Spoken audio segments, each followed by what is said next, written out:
According to a financial analyst for a major television network, financial and emotional security are inextricably linked. From a secular perspective, financial security is often synonymous with affluence and success. The world thinks that the person who has enough money will feel safe and satisfied. However, from a Christian perspective, financial and emotional security run much, much deeper. Paul advised Timothy to pursue godliness along with contentment, pointing out that the love of money is a root of all kinds of evil.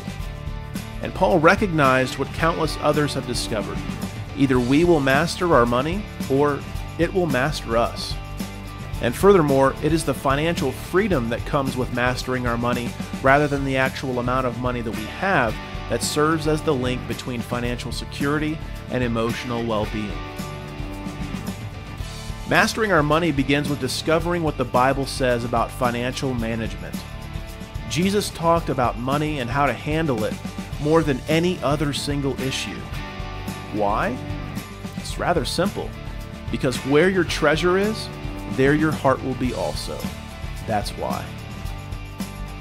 Our treasure is what is most important to us, where the heart is. And God knows that our hearts cannot be devoted both to Him and to wealth or material pursuits. Matthew 6:24 says, "You cannot serve God and mammon," or money.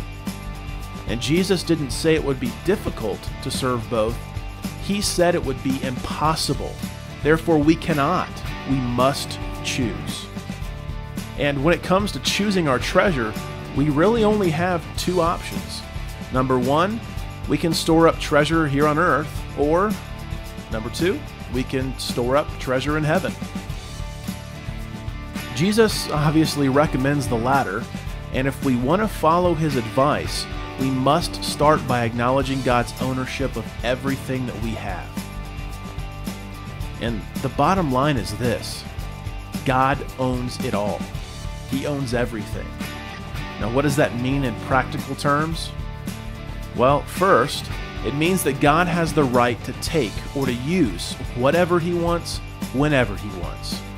We are simply managers of the resources He entrusts to us. It's called stewardship. And second, if we acknowledge God's position as the ultimate owner, then every spending decision we make becomes a spiritual decision. Instead of asking whether or not we can afford to buy something or whether or not we want to, our questions should revolve around whether or not God would want us to use His resources in that particular way.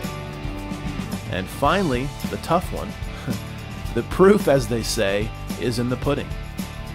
If we really believe that God owns it all, our convictions will show up in our checkbook or our bank account. What does our checkbook say about our goals and priorities?